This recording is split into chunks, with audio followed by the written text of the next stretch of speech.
So hello everyone, welcome to IFS. मैं लोकेश आलो ने आपको एक बहुत ही अच्छे एक्सपीरियंस से मिलवाना चाहता हूँ। आपको सभी को पता है सीईटी पीजी का रिजल्ट आ चुका है। हम मिलते हैं श्रुति बंसल से कि इन्होंने सीईटी पीजी की एग्ज़ाम को बहुत ही अच्छे नंबर से क्वालिफाई किया है। वेलकम श्रुति, कैसे हो आप?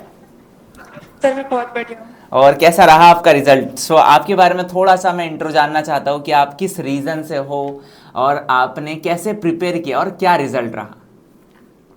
सर मैं न्यू दिल्ली से हूँ। मेरी ग्रेजुएशन लास्ट ईयर हो चुकी थी। I have taken a gap of a year and मैंने इस साल सीयूईटी पीजी क्वालिफाई किया जूलॉजी और लाइफ साइंसेज से। जूलॉजी में मेरे 185 मार्क्स आए हैं और लाइफ साइंस में 175 आए। बहुत बढ़िया। और आपका क्या सोर्स था वैसे क्वालिफाई करने वाला? सर मोस्टली तो यूट्यूब ही था। मतलब कुछ मोस्ट कुछ। ऑफ आपने YouTube and then self preparation ही की थी। Yes sir. मैं जानना चाहूँगा आपका ग्रेजुएशन में क्या मेजर रीज़न था, मतलब ग्रेजुएशन में क्या सब्जेक्ट था आपका? ग्रेजुएशन में मेरा जूलॉजी ऑनर्स था सर। अच्छा अच्छा, बहुत बढ़िया। सो वैसे आफ्टर जब आपने सोचा कि अब मुझे गेप करना है, तो आपने कभी ये नहीं सोचा कि अगर ये सेल्फ प्रिपरेशन में थोड़ा बहुत अगर कभी ऊंच नीच होता? वैसे कॉन्ग्रेचुलेशन कि आपने बहुत अच्छे से रिजल्ट को अचीव किया है, बट आपने जो रिस्क लिया है वो रिस्क को कैसे डिफाइन करोगे आप? सर थोड़ा डर तो लग रहा था बट मेरे माइंड में एक ये था कि मेरे को टीचर्स को अच्छे से फॉलो करने, क्योंकि टीचर्स बहुत सालों के एक्सपीरियंस हैं। वो जानते हैं कि मतलब हर एक स्टूडेंट का क्या माइंडसेट होता है, अगर वो ड्रॉपर है तो क्या माइंडसेट होता है, अगर वो अपनी ग्रेजुएशन के टाइम पे ही एग्ज़ाम्स की प्रिपरेशन करे तो क्या माइंडसेट होता है, तो टीचर्स जानते हैं। तो मेरा बस यही था कि मैं टीचर्स को फॉलो करूँ, टीचर्स के इंस्ट्रक्शंस को अच्छे से फॉलो करूँ, क्योंकि टीचर्स बहुत अच्छे से गाइड कर देते हैं कि कैसे प्रिपेयर करना है। तो मैंने बस टीचर्स को ही फॉलो किया था। क्या था आपका सेल्फ प्रिपरेशन का स्ट्रैटेजी? अ, सर मैं एक पूरी वीक का एक बनाकर रखती थी कि हाँ इस वीक में मुझे इतना रिवाइज करना है, इतनी इस सब्जेक्ट की क्लासेस देखनी है, इतने क्वेश्चन सॉल्व करने हैं। पूरा वीक का एक सेट करके रखती थी और मतलब एक रात को मेरा ये सेट रहता था कि अगले दिन मेरे को ये टॉपिक्स कवर करने हैं, या शॉर्ट नोट्स बनाने हैं, या लेक्चर्स देखने हैं, और इस टॉपिक के क्वेश्चन सॉल्व करने हैं। तो प्री प्लान रहता था सब। आपने जब आप बीएससी में थे उस टाइम पर ही माइंडसेट बना लिया था कि मुझे सीईटी पीजी ही करना है, या आपका कोई एक एम रहा हो आपकी लाइफ में जो कि आपको अचीव करना था? सर मुझे सीयूटी पीजी ही करना था और गैट भी एक ऑप्शन में था मेरा, बट मेजरली तो सीयूटी पीजी था। चलो बहुत बढ़िया। आगे आपके पास तो अब दो दो अपॉर्चुनिटी है, क्या है आपका इंटरेस्ट इसमें से? सर मेरा वैसे ऑप्शन में तो लाइफ साइंसेज और जूलॉजी दोनों ही हैं, बट मैं प्रायोरिटी जूलॉजी को दूंगी। बहुत बढ़िया कि जूलॉजी में बहुत सारी अपॉर्चुनिटीज़ भी होती है। आगे एंड देन जब आप मास्टर्स में रहो तो आपका कुछ है ऐसा थिंकिंग कि मुझे ये चीज़ करना है, या किसी एक डायरेक्शन में आपको जाना हो?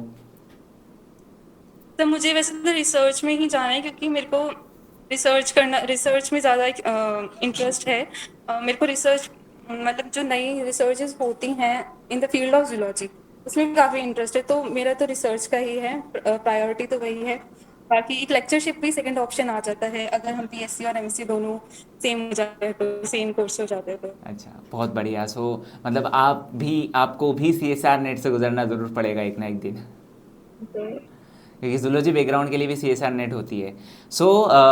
जैसे कि आपने जब सीईटी पीजी को करना ठान ही लिया था, तो आफ्टर सिलेबस को देखने के बाद, बिकॉज देखो यूट्यूब पर, ठीक है, यूट्यूब पर पूरा सोर्स है, मल्टीपल लेक्चर्स होते हैं, बहुत सारे पीवाईक्यूज होते हैं, तो आपने कैसे अरेंज वे में स्टडी करी? बिकॉज विदाउट अरेंजमेंट हम एग्ज़ाम को क्वालिफाई कर ले, थोड़ा सा एक अनकही सी बात हो जाती है। सर मैंने सिलेबस को ही देखा था पहले, और सिलेबस में से जो मुझे टफ टॉपिक्स लगते थे मैं उन्हें पहले कवर करने की कोशिश करती, जिससे कि लास्ट टाइम पे मुझे उन टॉपिक्स में डर ना लगे कि हाँ ये टॉपिक्स तो मेरे रह ही गए, ये टॉपिक्स वीक हो रहे हैं मेरे, ऐसा ना हो। उसमें मैं पहले टफ टॉपिक्स को कवर करने की कोशिश करती थी। सो बहुत बढ़िया। एंड देन जब रिजल्ट आया तब आपके जो कॉलेज फ्रेंड है एंड देन फैमिली वालों के चेहरे पर कैसी खुशी थी, एंड देन खासकर आपके चेहरे पर कैसी खुशी थी? सर मुझे थोड़ा मतलब सही था, क्योंकि मैंने एक्सपेक्ट थोड़ा ज़्यादा किया था। मैंने 190 प्लस तो एक्सपेक्ट किया ही था, बट 185 भी सही है जूलॉजी में। लाइफ साइंसेज का एग्ज़ाम तो टफ था, उस हिसाब से मेरे मार्क्स सही हैं। कि लाइफ साइंसेज में सबने सारे कैंडिडेट्स का यही था कि एग्ज़ाम बहुत टफ है, मार्क्स पता नहीं कैसे आएंगे। तो इस हिसाब से मेरा लाइफ साइंसेज में एक्सपेक्टेशन जो थी वो उसके हिसाब से मार्क्स आए हैं। लेकिन जूलॉजी जो था उसमें मैं थोड़ा ज़्यादा एक्सपेक्ट कर रही थी, तो जूलॉजी में भी ठीक, लाइफ साइंस में तो ठीक है। सो ये है कि सबसे पहली बात कि आपने सिलेबस को देखा एंड देन फिर आपने कुछ ना कुछ टॉपिक्स हर नाइट को, आप जैसे कि आपने कहा कि मैं हर नाइट को शेड्यूल कर लेती थी कि अगले दिन मुझे क्या पढ़ना है। सो फिर अगले दिन का आपका कैसे क्या होता था? जब जैसे ही सुबह होती थी तो आपका क्या शेड्यूल होता था? कब आप अपनी स्टडी को स्टार्ट करते थे एंड देन एंड करते थे? वो थोड़ा सा मैं जानना चाहूँगा। सर मैं स्टडी स्टार्ट कर देती थी 8 बजे। सुबह 8 से 10 में एक टॉपिक पढ़ लेती थी। एक लेक्चर देख लिया या एक टॉपिक पढ़ लिया, क्वेश्चन सॉल्व कर लिए। एक 8 से 10 का एक सेशन रहता था मेरा।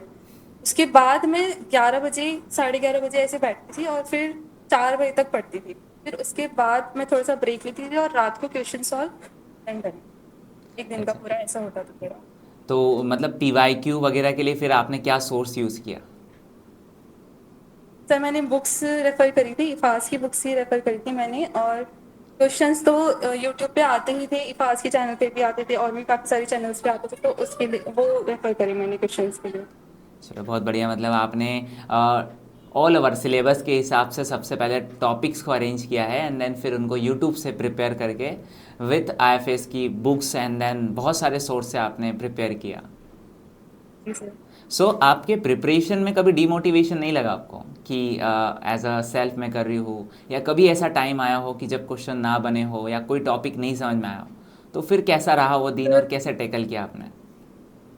सर लगता था मतलब कभी कभी ऐसा होता था कि क्वेश्चंस बिल्कुल सॉल्व नहीं हो रहे या टॉपिक बिल्कुल याद नहीं हो रहा है या समझ नहीं आ रहा, कंसेप्ट क्लियर ही नहीं हो रही, तो मैं उस टाइम के लिए उन टॉपिक्स को छोड़ देती थी। क्योंकि कभी कभी ऐसा होता है, कोई कुछ टॉपिक्स होते हैं जो हमें उस टाइम पे समझ में नहीं आते, लेकिन हम थोड़ी टाइम बाद उसको पढ़ते हैं तो वो हमें क्लियर हो जाते हैं। हम उसका लेक्चर दोबारा देखते हैं तो वो हमें क्लियर हो जाते हैं।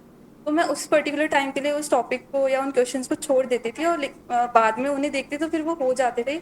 और अपने जो मेरे फ्रेंड्स थे जो मेरे साथ प्रिपेयर कर रहे थे उनसे डिस्कस करते थे तो वो क्लियर हो जाता था। सो उनका क्या रहा रिजल्ट फिर, फ्रेंड्स का?